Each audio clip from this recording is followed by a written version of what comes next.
Gracias, presidente.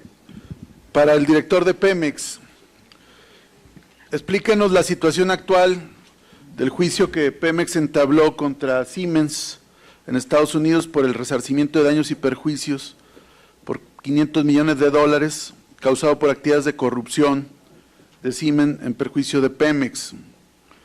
Información pública nos indica que Pemex perdió este último juicio en razón de haberlo presentado ante un tribunal que carecía de jurisdicción en la materia. Si es este el caso, ¿quién es el responsable de este error que le costó a Pemex la pérdida del litigio? Información proveniente del extranjero nos indica, según nos lo han hecho saber, que Pemex firmó un acuerdo con Siemens, donde se acordaba el pago de la sentencia arbitral que Pemex perdió en el 2012 contra Comproca, y en cambio esta empresa aceptaba devolver a Pemex $150 millones para la formación de un supuesto fondo para combatir la corrupción. Quisiera que nos hablara si es verídica esta información y en todo caso quién va a manejar ese fondo, quién y cómo lo va a manejar. De igual manera, y con el objeto de conocer los alcances de este acuerdo, queremos que nos proporcione una copia del convenio que en su caso se firmó con Siemens. De igual manera, quisiéramos conocer la opinión del director de Pemex sobre el tema de oceanografía y qué actuaciones se han realizado contra exfuncionarios de Pemex como Mario Ávila, Carlos Morales, José Luis Funk, entre otros.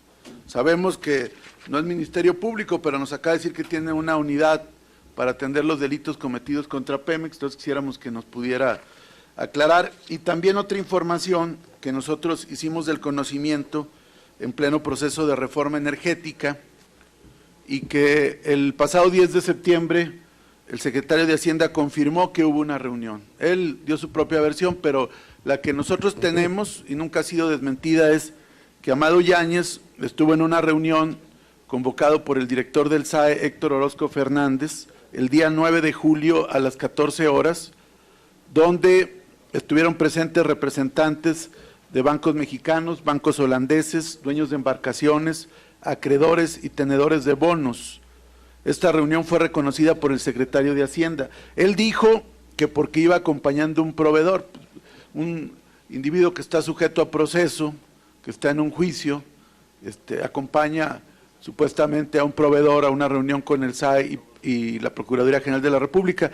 Lo que nosotros sabemos es que Héctor Orozco lo presentó como un acreedor informal, no que esté en nómina, no es un asunto de nómina, alguien que le iba a ayudar a renegociar los pasivos y todo el tema de los acreedores. Quisiera que nos comentara, señor director, qué sabe de este tema. De igual manera, nos explique qué medidas se están tomando para vigilar a todas las empresas extranjeras que puedan prestar servicios a Pemex o con las cuales pueda asociarse, si hay alguna relación con la SEC, con la Securities and Exchange Commission, la Comisión de Intercambio de Valores de Estados Unidos, porque todos los casos de corrupción han venido del extranjero, su conocimiento público, y desde luego que todas las empresas que están por tener actividad en México, como Chevron, Shell, Exxon, British Petroleum, tienen acusaciones de corrupción y varios de ellos tienen casos precisamente en esta comisión. Quisiera ver qué está haciendo Petróleos Mexicanos al respecto y también esta pregunta sería para el propio secretario de Energía, qué está haciendo usted como cabeza de sector para verificar que no estén sujetas a corrupción todas estas empresas que van a llevar operaciones con el sector energético mexicano, a las cuales se les pueden otorgar contratos y licencias. También quisiéramos profundizar, y ya concluiríamos, presidente, para respetar el tiempo, que nos pudiera comentar el director de Pemex cuáles son los criterios con los que está determinando en qué yacimientos asociarse y con quién. Hablan de 10 operaciones, lo cual nosotros quisiéramos señalar que nos parece una simulación también. O sea, se otorga en la ronda cero las reservas probadas y probables que solicita Pemex, pero inmediatamente después ya anuncia la migración de asignaciones a contratos. A nosotros nos parece un fraude a la ley, porque finalmente estas asignaciones eran para salvaguardar el interés nacional con Petróleos Mexicanos, pero inmediatamente después ya se anuncian contratos, y esto quisiera también que nos lo pudieran explicar. Para el secretario de Energía, una cuestión muy relevante. Presumen el supuesto crecimiento del Producto Interno Bruto, que lo vienen presumiendo desde que este gobierno empezó. El primer pronóstico fue de 3.9 para el 2013, pero aquí hay una reflexión que hay que hacer. Lo que mide el Producto Interno Bruto es el crecimiento de la producción de bienes y servicios en un país, no de quién es la propiedad de estos bienes. Y lo tenemos, si crece la actividad de la banca, pues puede contribuir al crecimiento del PIB, pero la realidad es que la banca es extranjera. Las utilidades que son producto de las tasas usureras y de las altas comisiones van al extranjero. Si Walmart contribuye al crecimiento del Producto Interno Bruto, pues las utilidades de Walmart no duermen ni un día en el país. Entonces nosotros lo que creemos es que nos explique cuál va a ser el crecimiento del Producto Nacional Bruto, es decir, el crecimiento de la propiedad de los mexicanos de estos bienes, porque si no, pues es una ficción, es una falacia, y la realidad es que los únicos que van a estar mejorando con esta reforma energética privatizadora, pues son los grupos transnacionales, sus socios en México y algunos funcionarios que estén coludidos con estas empresas. Entonces quisiera que pudiera profundizar sobre este tema, y también, señor secretario, que nos pudiera dar su opinión sobre lo que comentábamos de la experiencia colombiana, que hizo una reforma muy similar a la de México. Prácticamente le arrebataron el 50% de la renta petrolera, no se crearon empleos relativamente directos ni tampoco indirectos, y al mismo tiempo fue más lo que salió del país que lo que entró. Quisiéramos su opinión para ambos funcionarios. Muchas gracias, diputado. Tiene el uso de la voz por 5 minutos el secretario de Energía. Gracias, diputado Cházaro. Diputado Ricardo Mejía. Sobre el primer tema que usted señala de sus preocupaciones sobre la corrupción en la asignación de contratos de extracción y de exploración de hidrocarburos, el modelo regulatorio contenido tanto en el decreto constitucional como en la legislación secundaria tiene las mejores prácticas internacionales en materia de transparencia y rendición de cuentas. Se las voy a enumerar. La primera, ninguna autoridad en solitario, en opacidad y de manera discrecional va a asignar estos contratos.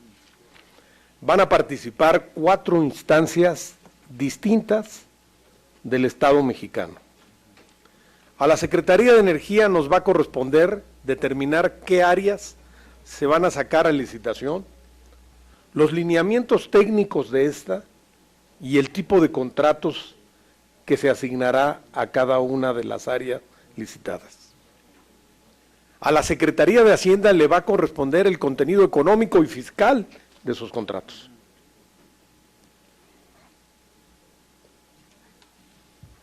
A partir de allí, la licitación sale de la esfera del gobierno central y pasa al órgano regulador, órgano que dispone de autonomía técnica y de operación, integrado por 7 comisionados propuestos por el presidente y nombrados por el Senado de la República en mayoría de 2/3 partes.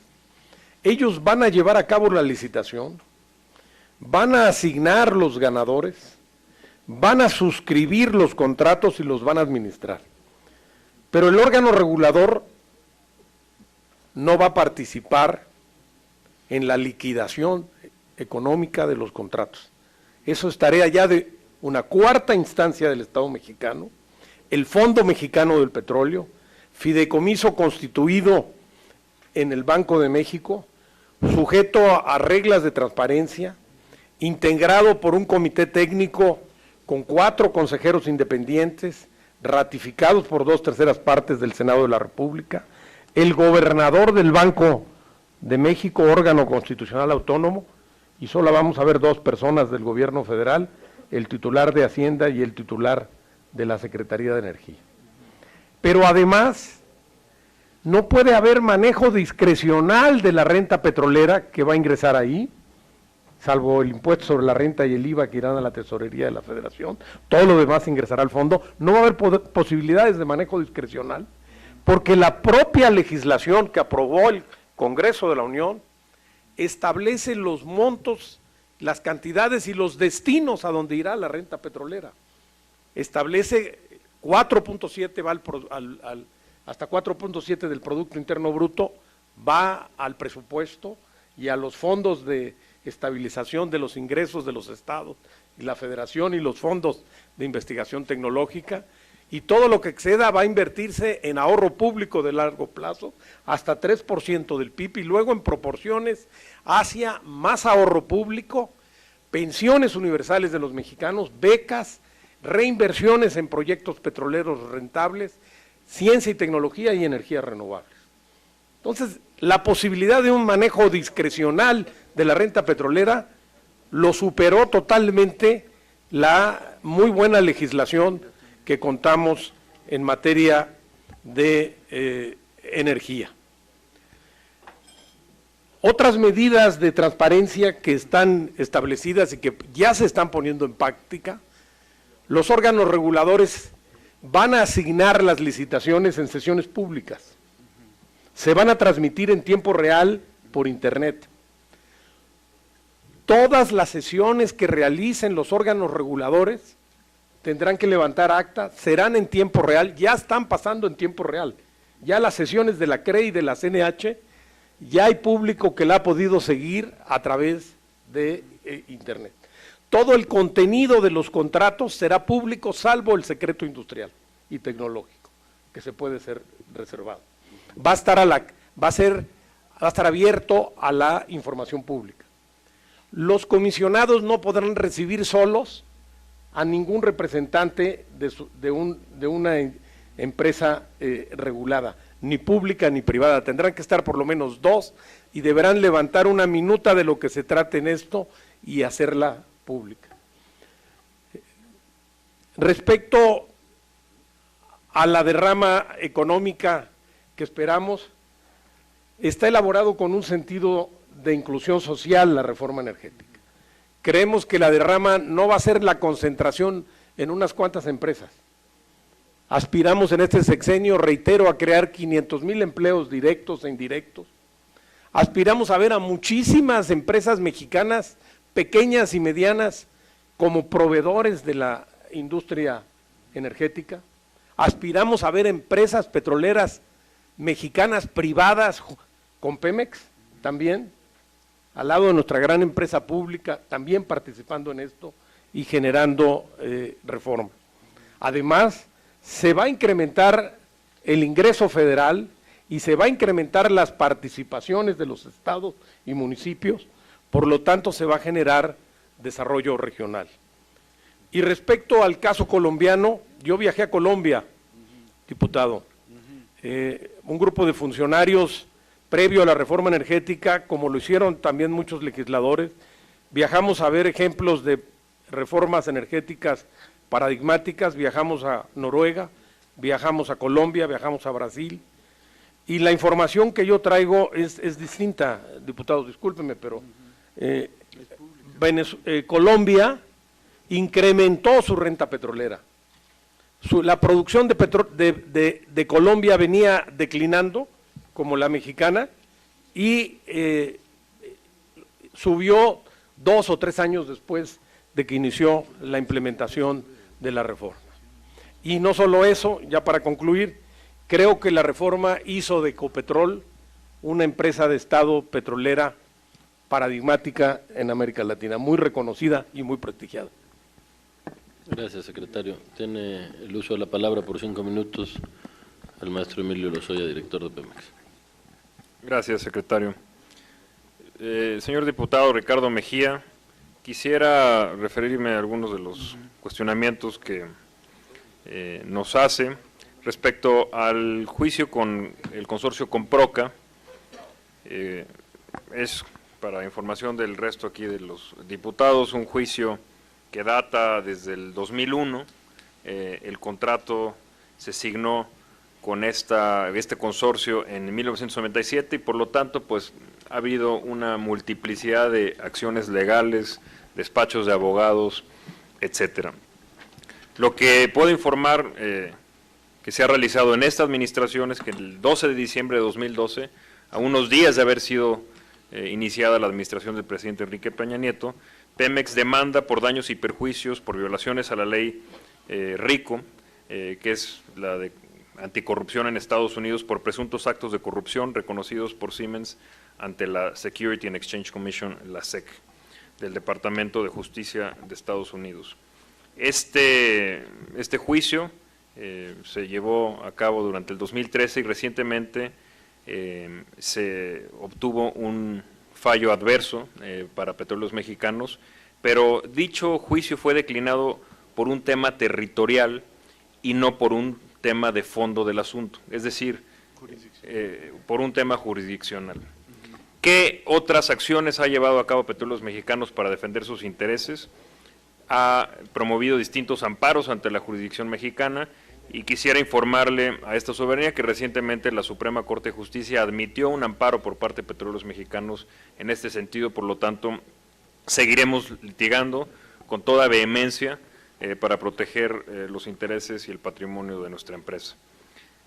Es correcto que existen negociaciones con la empresa Siemens, quien se ha acercado a Petróleos Mexicanos para dejar atrás esta pugna en la cual las partes se han gastado $80 millones en abogados. Son estos litigios en los cuales los abogados ganan y las partes pierden no solo tiempo, sino además las obras quedan inconclusas.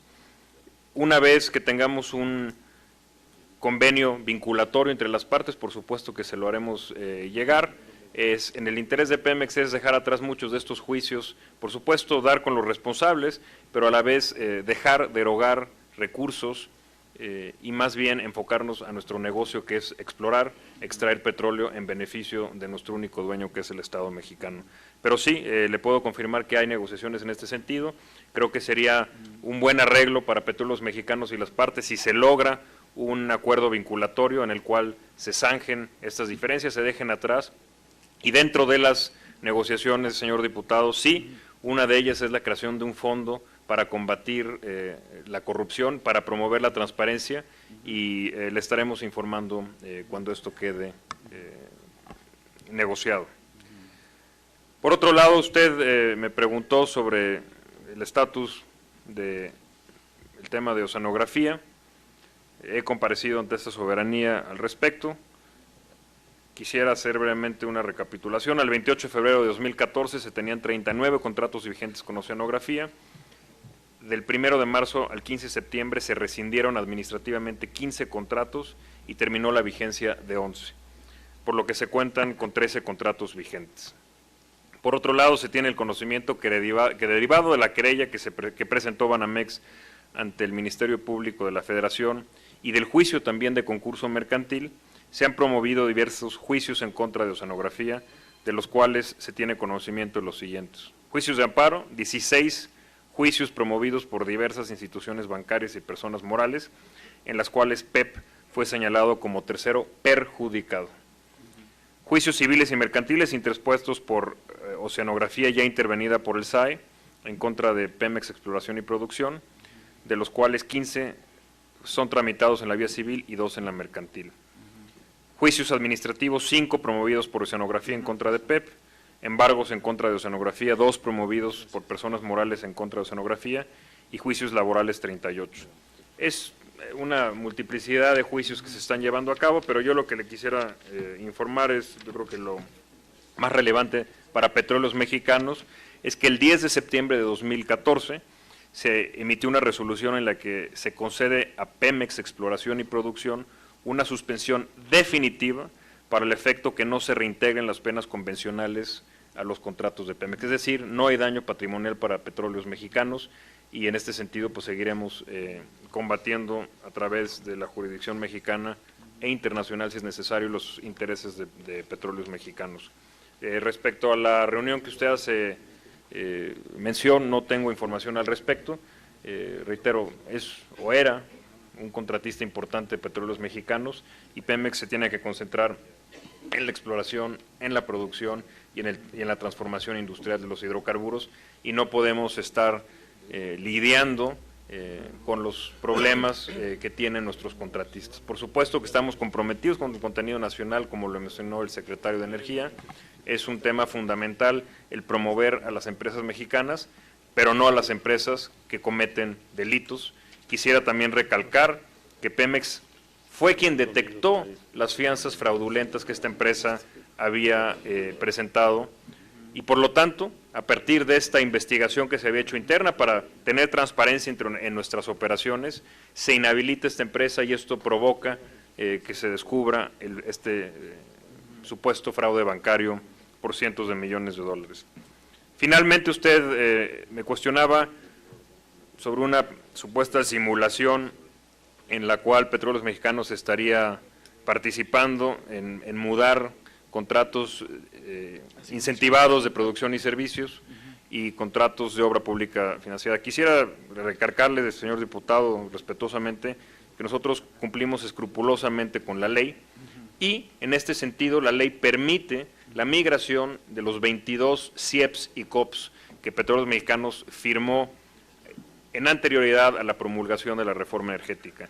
Estos contratos, absolutamente todos, fueron licitados, y por lo tanto ya no son susceptibles del proceso que el señor secretario de Energía mencionó, en los cuales sí, las nuevas asociaciones, estos 10 bloques que usted tiene interés de ser informado, ahí sí se va a tener que licitar. Petróleos Mexicanos dará su opinión sobre los lineamientos técnicos que se requiere para el desarrollo de un campo, también el tipo de empresa que tiene el balance financiero, el capital humano y la tecnología para participar en un campo de aguas profundas o en un campo de aguas someras.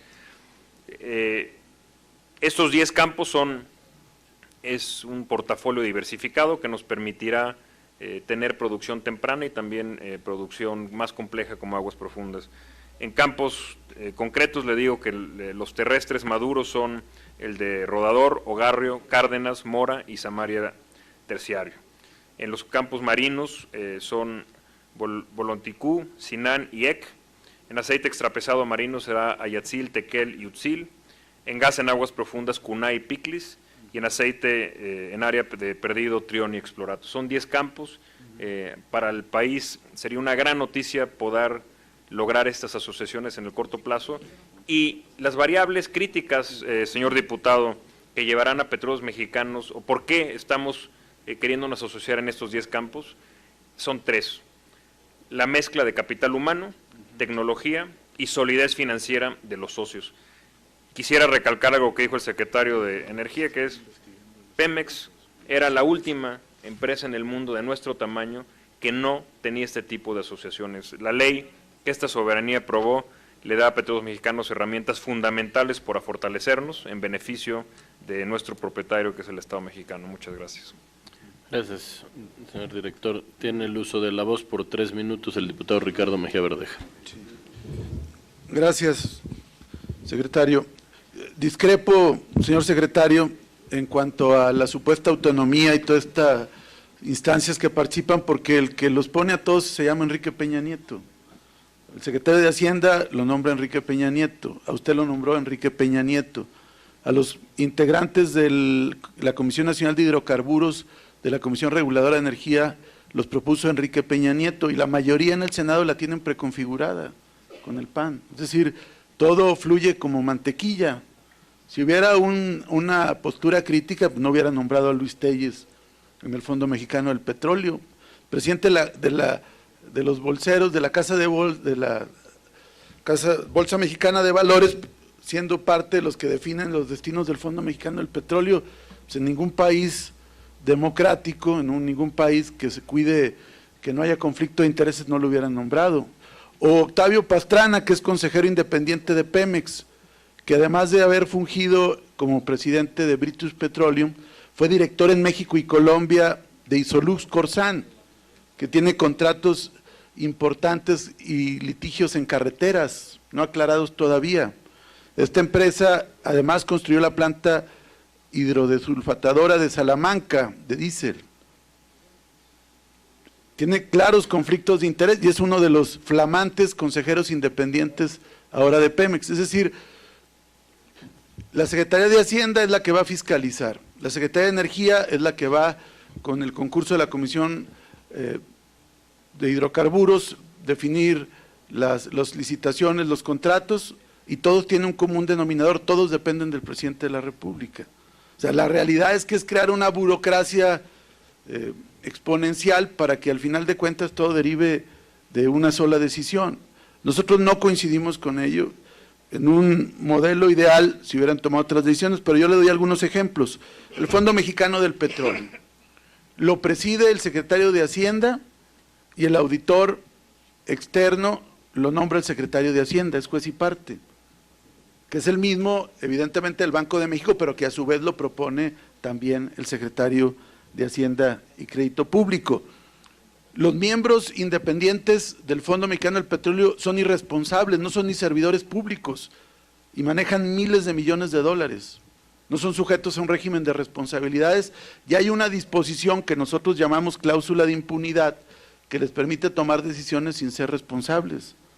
Y esto mismo sigue en la Ley de Ingresos de Hidrocarburos también para ciertos funcionarios. Es decir, nosotros sí creemos que hay riesgos graves de que haya mayor corrupción y por eso le preguntábamos qué se está, y esto también al director de Pemex, que creo que fue lo que no nos contestó, qué se está haciendo con la Comisión del Intercambio de Valores de Estados Unidos para determinar qué empresas que puedan concursar en México o con las que se pueda asociar Pemex tienen asuntos de corrupción, para evitar precisamente que esto llegue a una situación exponencial. El estudio de Colombia es un estudio del Banco de la República de Colombia y no es precisamente un estudio crítico. Digamos que es un estudio incluso hasta favorable a este proceso, pero finalmente llegan a la conclusión que se ha perdido una parte importante de la renta petrolera de ese país. Y lo otro que quisiéramos comentar también, y vamos a ajustarnos al tiempo, es que Hacienda aquí reconoció que no tiene capacidades para fiscalizar. O sea, si Hacienda no fiscaliza a los oligopolios que tiene unas cuadras de aquí, imagínense, va a fiscalizar lo que sacan en aguas profundas, los barriles de petróleo y todos los costos asociados. Entonces nosotros sí creemos que hay un grave riesgo. Y nosotros quisiéramos afirmar que tratándose de un recurso no renovable, como es el petróleo y los hidrocarburos, el tema no es la extracción por la extracción misma. El tema es el interés nacional y cuánto ingresa al país, cuánto crece la producción del país, cuántos empleos se crean para mexicanos, porque aquí el otro tema es el contenido nacional. Hasta el 2025 hablaremos de un 35%. Pero, hay que decirlo, con el Tratado de Libre Comercio, pues prácticamente no hay obligación para las empresas estadounidenses y canadienses. Y otro tema adicional, en el caso de Colombia, la carga fiscal para Ecopetrol es de 11% y para Pemex va a seguir siendo alrededor del 60%. O sea, no hay ni siquiera las mismas condiciones entre un país y otro. Por último, yo quisiera comentar que estaremos pendientes de las negociaciones que aquí anuncia el director de Pemex con Siemens. Lo que usted nos dice es que la información que tenemos pues, es correcta, si hay una idea de un fondo anticorrupción, si hay negociaciones avanzadas, igual con la misma objetividad y con la misma información veraz, nosotros estamos señalando lo de oceanografía. O sea, está confirmada la reunión y es grave, al margen de que usted dice que no hay una afectación al patrimonial, eso nosotros no estaríamos seguros de que no lo haya habido, pero aún así es un proveedor, uno de los más importantes, si no es el más importante de petróleos mexicanos, y que haya este grado de impunidad, donde no solamente no es sujeto, no está apresado, sino que además es parte informal de todas las renegociaciones, pues habla de un México de impunidad que es muy grave en este contexto de privatización. Es cuanto. Cámara de Diputados, 62ª legislatura.